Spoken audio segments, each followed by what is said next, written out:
ये कांग्रेस और बीआरएस जैसे भ्रष्टाचारी और परिवारवादी लोग हैं जो सामाजिक न्याय के नाम पर राजनैतिक रोटियां सेकते हैं।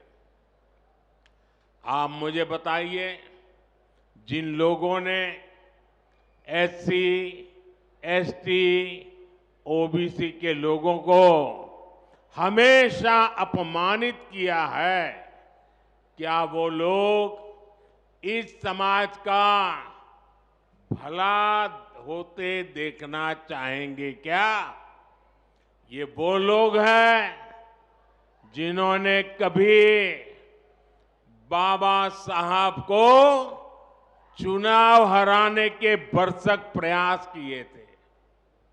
इन्होंने एसटी समाज से आने वाली द्रौपदी मुर्मू जी को भी राष्ट्रपति चुनाव हराने के लिए पूरी कोशिश की थी।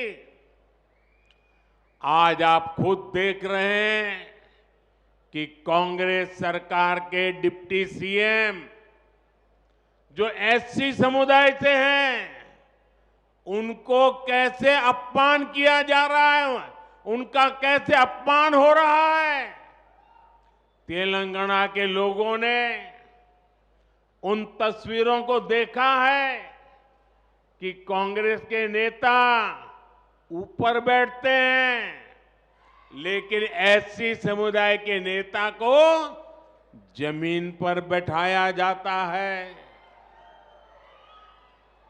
మిత్రులారా, మా ప్రభుత్వం యొక్క పథకాలన్నిటి వల్ల అత్యధికంగా లాభం పొందేటటువంటి వాళ్ళు ఎస్సీలు, ఎస్టీలు, ఓబీసీలు, మహిళలు మరియు రైతులు, వీళ్ళకే అత్యధిక లాభము దొరుకుతూ ఉంటుంది. ఇదే నిజమైనటువంటి సామాజిక న్యాయం యొక్క పోరాటము. కానీ ఈ యోజనలు అత్యధికంగా ఇవి ప్రజలకు అందకుండా అడ్డుకుంటున్నది ఎవరు? ఇది బీఆర్ఎస్ కాంగ్రెస్ యొక్క అవినీతి పాలకులు, కుటుంబ పాలనను ప్రోత్సహించేవాళ్ళు. వాళ్ళు సామాజిక న్యాయం పేరిట రాజకీయ రొట్టెలను కాల్చుకుని తింటున్నారు తప్ప మరేమీ చేయటం లేదు. మీరు నాకు చెప్పండి, ఎస్సీ, ఎస్టీ, ఓబీసీ ప్రజలను నిత్యము అవమానాలకు గురి చేసేవాళ్ళు వాళ్ళు సమాజాన్ని అభివృద్ధి చెందుతూ చూడగలరా? అదేవిధంగా వాళ్ళు పరమపూజ్య బాబాసాహెబ్ అంబేద్కర్ ఎన్నికల్లో ఓడించేందుకు అన్ని రకాలుగా ప్రయత్నించిన వాళ్ళే వీళ్ళే ఎస్టీ సమాజం నుంచి వచ్చినటువంటి ద్రౌపది ముర్ము గారిని రాష్ట్రపతిగా ఎన్నిక కాకుండా ఆపినటువంటి వాళ్ళు వీళ్ళే. మీరే చూశారు ఇటీవలే వీళ్ళు ఉప ముఖ్యమంత్రిని ఎక్కడ కూర్చోబెట్టారు, మిగతా మంత్రులందరూ ఎక్కడ కూర్చున్నారు, ఏ రకంగా ఆయనని అవమానపరిచారు. తెలంగాణ ప్రజలు ఆ ఫోటోలను చూశారు. ఏ రకంగా కాంగ్రెస్ నేతలు పైన కూర్చున్నారు, ఎస్సీ సముదాయానికి చెందినటువంటి నాయకుణ్ణి కింద కూర్చోబెట్టారు. साथियों, बीआरएस भी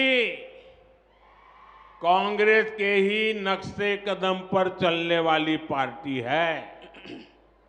केसीआर तो कहते हैं कि भारत को नए संविधान की जरूरत है।